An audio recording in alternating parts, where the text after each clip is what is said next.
Okay, magandang hapon mga kaibigan. Bigyan ko kayo ng update sa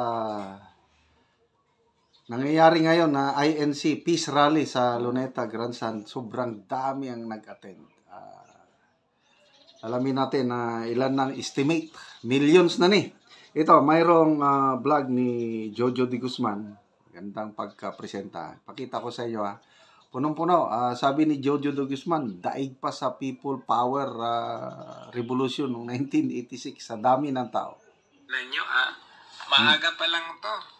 Yan, alas 8, alas 9 pa lang ng umaga ngayong araw na ito. January 13, historical po ito. Parang tinalo pa nga ito ng ED sa People Power eh. Kasi tignan ninyo, buong Quirino Grandstand punong-puno, umaga pa lang po ito. Takot ang gobyernong Marcos dito sa iglesia. Biruin ninyo sa Maynila pa lang ito. Ito, nationwide po ito. Sobrang aga ng umaga, ganito kadami. Hindi mahulugan ng karayom sa dami. O tignan ninyo, halos pinuno. As in, nakakamangha ang ginawa ng INC dito dahil nakita natin yung pagkakaisa na isinagawa nila. At lalong-lalo na po, ito po ay suportado pa ng isang pare na Katoliko. Tingnan ninyo kung gaano bumili pang isang pare dito. Noong narinig ko na magkakaroon ng rally ang INC from the mouth of the mayor, nung nag-meeting kami doon sa kanyang office, wow, magrarally ang INC at sila yung namamahala, spearheaded by the INC brothers and sisters. Kaya sabi ko, napakaganda niyan. Sabi ko, that is a rally for peace. Pwedeng sumali. Parang ganun. Sabi ko sa kanya, pwede sumali. Sabihin mo, sasali ko. Para sa akin, ina-announce ko na dito sa simbahan na bilang Paris Administrator ng Cathedral, you can join by your own decision. Wow. Sa mature yung decision ninyo. Kung tatanungin kayo sino yung nag-voto, sabi niyo wala. Yung sarili namin na conviction na mag-join sa Peace Rally dahil ito po ay napakagandang rally. Napapanahon po. After this rally, yung Peace Rally na sinimulan ng INC, siguro tayo din, sabi ko sa mga kasama ko, tayo din, magra-rally tayo in connection sa Peace Rally ng INC, in support of them. Tapos, panawagan din para sa national government, lalong-lalo na sa mga local officials namin na nasa Congress. Kasi ang gulo. Gulo. Focus lang sila sa trabaho nila, legislative, gagawa sila ng batas para sa kabubuti ng bansa. Lalong-lalo na sa mga magsasaka. Personally po, ako, optimistic ako na talagang maganda po yung darat na ng rally na ito. Dahil you have numbers. Marami kayo sa INC at alam namin yung pamumunuan na kung anong sasabihin noong nasa simbahan, yung namumuno, ay susundin ng mga nasa ibaba. Kaya kung nanawagan kayo for peace, sigurado yon. Kung anumang outcome, magandang outcome sa inyo, kasali na kami doon. Wow! Papunta ko doon.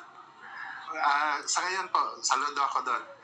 Napakaganda talaga ng sino yung nakaisip sa inyo, sino yung nagpupo, siguro ang top leadership siguro ng Iglesia ni Cristo. Ay po, nag-appreciate talaga namin. Hindi lang ako kundi marami po kami na wow, nakawaw kami dahil ngayon lang ang mga feeling nyo. Opo, ang mga Katoliko, ganun agad, maghanap kami agad, react agad. Pero ngayon, sa inyo, will plan, sabi nga nung PD, nung provincial director ng police, wag na, will plan po yung rally nila. Oo nga naman.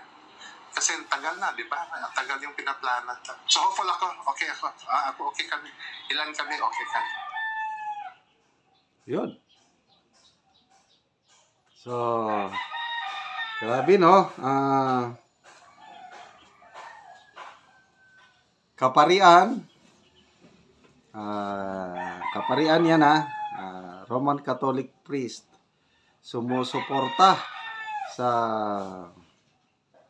Iglesia ni Cristo Rally And ako, may kilala din ako. Mga pastors, bishops ng evangelicals. Ganon din. Susuportahan din nila yung rally ng Iglesia ni Cristo. Mag-a-attend. Nakausap ko 3 days ago yung isang mataas na pastor ng evangelical church dito sa Mindanao. Yun, plus yung KOJC. So, talagang it's a political statement na sana pakinggan yung mensahe. Ano yung mensahe? Peace. Huwag pabayaan na magkawatak-watak ang ating bansa nang dahil lang sa impeachment. Nagsalita na ang Pangulo na huwag ituloy ang impeachment dahil hindi makakatulong ni isa mang pamilyang Pilipino. Which is very, very true. So, the ball is now in the hands of the congressmen. I-endorse ba nila? Meron bang 103 congressmen na pipirma sa resolusyon? Nasa kanila yun. Decision nila yun. Karapatan nila yun. Constitutional duty nila na aksyonan yung impeachment complaint. So, ano na ngayon? 3 complaint. Nandun pa rin sa office of the House Secretary General. At posible may transmit. Kasi kung hindi nila i-transmit sa office of the speaker, latado naman na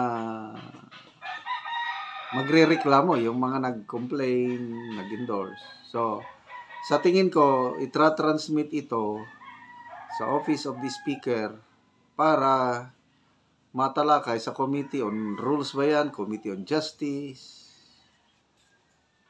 Gugulong na yung proseso. Kaya lang, bitin na sa oras.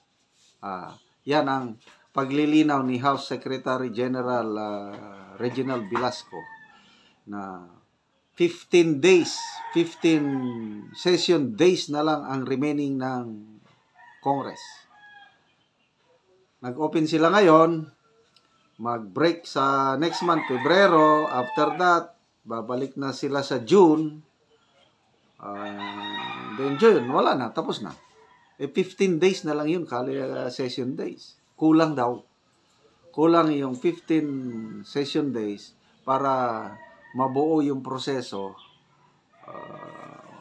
matalakay yung impeachment complaint, then granting na may 103 congressmen na mag-endorse, then aakyat sa Senate. Alanganin yung oras. So, the only way is for direct resolution na hindi nadadaan sa Committee on Justice.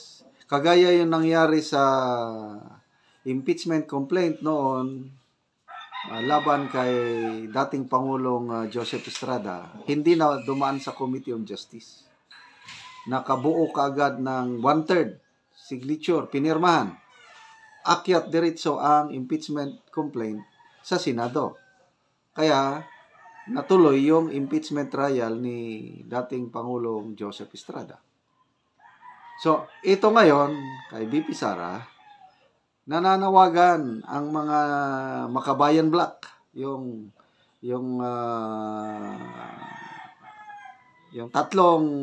mga nag-endorse. 6 pa lang daw sila na nagpirma. Nananawagan itong 6 na kongresista sa pangunguna ni Congresswoman Castro na gawin ng mga mambabatas yung tungkulin nila. Kaya mag-rally din sila . After itong rally ng iglesia, sila naman ang nag-rally. 4 na dates yung rallies nila na ang target nila by February 7, dapat aakyat na, ma-endorso na ang impeachment complaint sa Senado. Yun ang target nila. But the question is, sino ang mga kongresista na may paninindigan na iakyat ang impeachment complaint na nanawagan na ang Pangulo na huwag ituloy. Sinuportahan ng Iglesia milyon-milyon. Sa ngayon, sa estimate baka sobra 2 million, mag 3 million na ang yung ipinakita ni Jojo de Guzman. Mga more than 2 million na yun. That's a political statement. So, tingnan natin. Ang aking